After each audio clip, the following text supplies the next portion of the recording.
नमस्कार, स्वागत है स्टडी विद आर के गौतम यूट्यूब चैनल में। आज देखेंगे करंट अफेयर्स के महत्वपूर्ण तथ्य जो योजना और परियोजना से संबंधित हैं।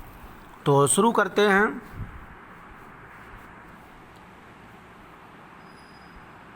तो पहला पॉइंट है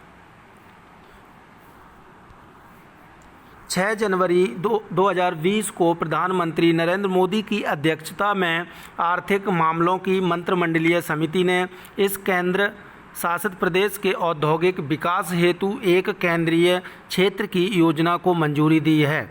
तो वो कौन सी योजना है? वो है जम्मू कश्मीर के लिए, केंद्र शासित प्रदेश के लिए। ठीक है, जम्मू कश्मीर केंद्र शासित प्रदेश के लिए।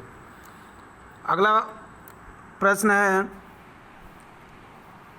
जम्मू कश्मीर के औद्योगिक विकास हेतु केंद्रीय क्षेत्र की योजना के अंतर्गत कुल परिव्यय किया जाएगा या फिर किया गया तो 28,400 करोड़ रुपए। अगला प्रश्न है कि जम्मू कश्मीर के औद्योगिक विकास के लिए केंद्र सरकार द्वारा अनुमोदित केंद्रीय क्षेत्र की योजना की अवधि क्या है? तो ये है 2020-21 से लेकर के 2036-37 तक। अगला प्रश्न है कि जनवरी 2021 में मरांग गोम के जयपाल सिंह मुंडा पारदेशीय छात्रवृत्ति योजना 2020 प्रारंभ की गई। तो ये कहाँ की गई है? तो ये की गई है झारखंड सरकार द्वारा, झारखंड में। अगला पॉइंट है दिसंबर 2020 में भारत के लिए $800 मिलियन की 4 परियोजनाओं को मंजूरी प्रदान की गई। तो ये की गई है विश्व बैंक द्वारा। विश्व बैंक द्वारा ये योजना तैयार की गई है। अगला पॉइंट है कि सुवर्णश्री जल विद्युत परियोजना संबंधित है। तो ये किससे संबंधित है? ये है असम राज्य से। सुवर्णश्री जल विद्युत परियोजना का संबंध असम से है। अगला पॉइंट है कि 19 नवंबर 2020 को राजस्थान के मुख्यमंत्री अशोक गहलोत ने राज्य के 4 TSP जिले उदयपुर, बांसवाड़ा, डूरंगपुर और प्रतापगढ़ में गर्भवती महिलाओं, धात्री माताओं एवं बच्चों को उचित पोषण देने के उद्देश्य से एक योजना की शुरुआत की। वह योजना कौन सी है? तो ये योजना है इंदिरा गांधी मातृत्व पोषण योजना। ये राजस्थान सरकार ने शुरू की है। क्वेश्चन डायरेक्ट भी पूछ सकता है कि इंदिरा गांधी मातृत्व पोषण योजना किस राज्य सरकार ने शुरू की? तो आंसर होगा राजस्थान सरकार ने। अगला प्रश्न है कि 28 अक्टूबर 2020 को त्रिपुरा सरकार द्वारा दूध उत्पादन में त्रिपुरा को आत्मनिर्भर बनाने हेतु शुरू की गई योजना कौन सी है?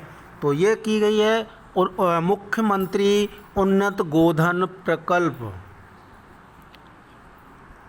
अगला प्रश्न है कि अक्टूबर 2020 में भारतीय सेना ने एक सुरक्षित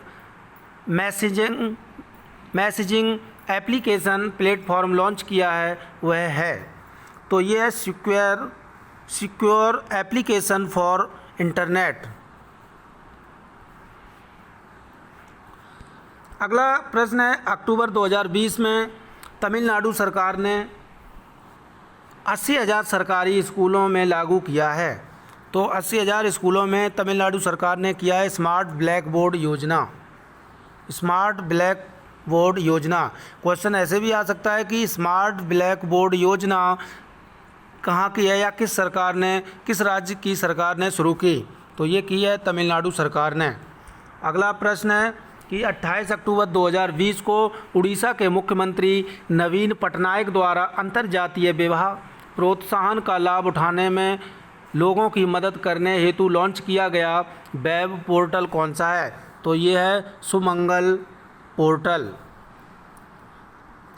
अगला प्रश्न है कि 24 अक्टूबर 2020 को प्रधानमंत्री नरेंद्र मोदी द्वारा वीडियो कॉन्फ्रेंसिंग के माध्यम से गुजरात के किसानों के लिए 16 घंटे बिजली की आपूर्ति करने हेतु शुरू किया गया। तो ये किया गया है किसान सर्वोदय योजना। ये प्रधानमंत्री नरेंद्र मोदी द्वारा शुरू किया गया है गुजरात के किसानों के लिए।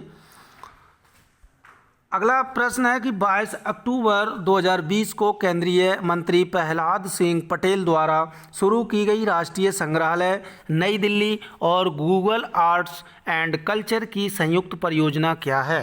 तो ये है लाइफ इन मिनिएचर।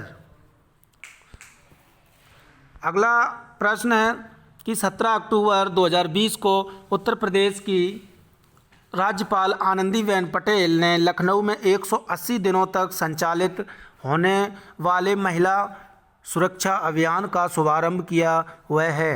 तो ये क्या है? ये है सेफ सिटी प्रोजेक्ट। ये उत्तर प्रदेश की राज्यपाल आनंदीबेन पटेल जी द्वारा शुरू की गई योजना है। अगला पॉइंट है कि जम्मू कश्मीर में शहरी क्षेत्रों में लोगों को दरवाजे पर सेवा प्रदान करने हेतु सार्वजनिक आउटरीच पहल के एक भाग के रूप में आयोजित किया गया। तो ये है माई टाउन माई प्राइड कार्यक्रम। ये जम्मू कश्मीर की योजना है।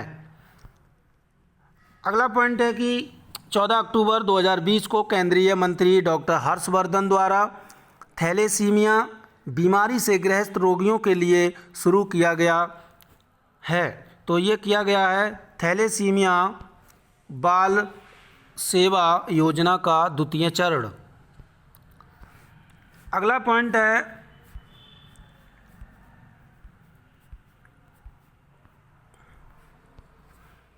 कि अक्टूबर 2020 को केंद्रीय मंत्रिमंडल ने स्कूली शिक्षा में सुधार हेतु विश्व बैंक से वित्तीय सहायता प्राप्त परियोजना के कार्यान्वयन हेतु मंजूरी प्रदान की। वह परियोजना कौन सी है? तो ये परियोजना है स्टार। अगला पॉइंट है 14 अक्टूबर 2020 को वर्ष 2020-21 से निजी लघु सिंचाई कार्यक्रम के अंतर्गत सौर ऊर्जा को बढ़ावा देने हेतु सामूहिक मिनी ग्रीन ट्यूबवेल योजना शुरू किए जाने के प्रस्ताव की स्वीकृति की। तो ये की है उत्तर प्रदेश सरकार द्वारा। मिनी ग्रीन ट्यूबवेल योजना उत्तर प्रदेश सरकार द्वारा शुरू की गई है। अगला प्रश्न है कि अक्टूबर 2020 को उत्तराखंड के मुख्यमंत्री त्रिवेंद्र सिंह रावत द्वारा शुभारंभ कौन सी योजना की गई थी? तो ये की गई थी मुख्यमंत्री और ऊर्जा स्वरोजगार योजना। अगला प्रश्न है मुख्यमंत्री सौर ऊर्जा स्वरोजगार योजना के तहत लाभार्थी को आवंटित किए जाएंगे। तो ये किए जाएंगे 25 किलोवाट के सौर संयंत्र।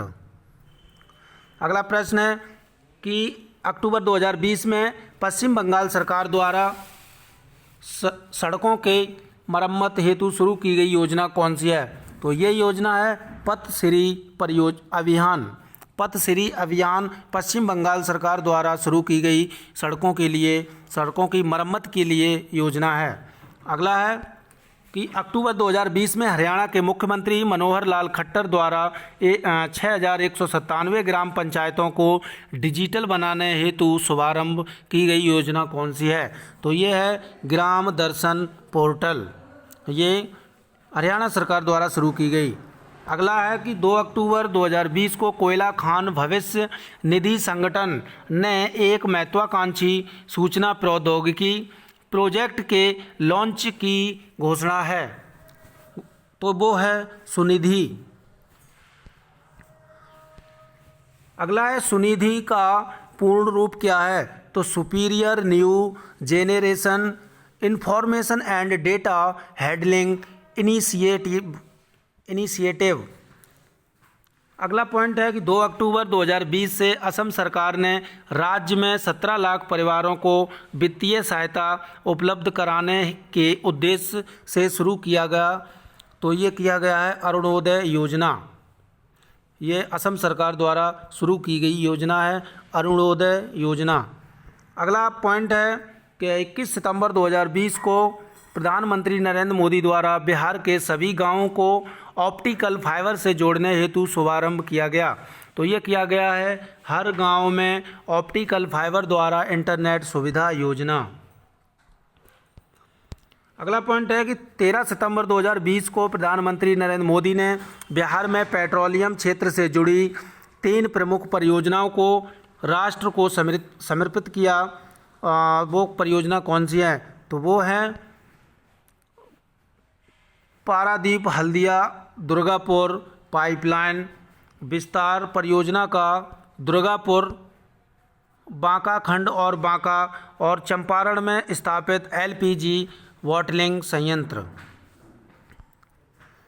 अगला है सितंबर 2020 में जम्मू कश्मीर के उपराज्यपाल मनोज सिन्हा ने केंद्र शासित प्रदेश के सभी निवासियों को सार्वभौमिक स्वास्थ्य बीमा प्रदान करने की योजना की घोषणा की। इस योजना के अंतर्गत सरकार प्रत्येक परिवार को सार्वभौमिक स्वास्थ्य बीमा कवर प्रदान करेगी। तो ये करेगी 5 लाख रुपए तक। अगला है सितंबर 2020 को उड़ीसा सरकार द्वारा स्वच्छता कर्मियों के लिए शुरू की गई अपनी तरह की पहली योजना का नाम क्या है? तो ये है गरिमा योजना। गरिमा योजना उड़ीसा सरकार द्वारा शुरू की गई है। अगला है कि सितंबर 2020 को डाक विभाग द्वारा देश के ग्रामीण क्षेत्रों में प्रमुख डाक योजनाओं का सार्वभौमिक कवरेज सुनिश्चित करने हेतु शुरू की गई योजना कौन सी है? तो ये है 5 स्टार गांव योजना। ये ग्रामीण क्षेत्रों डाक विभाग द्वारा शुरू की गई योजना है 5 स्टार गांव योजना। अगला है कि सितंबर 2020 को भारत का सबसे बड़ा पिगरी मिशन लॉन्च किया गया। तो ये किया गया है मेघालय सरकार द्वारा। तो ये 3 योजनाएं और परियोजनाएं महत्वपूर्ण हैं, और प्रश्न अच्छे लगे हों तो लाइक और सब्सक्राइब जरूर करें। Thank you.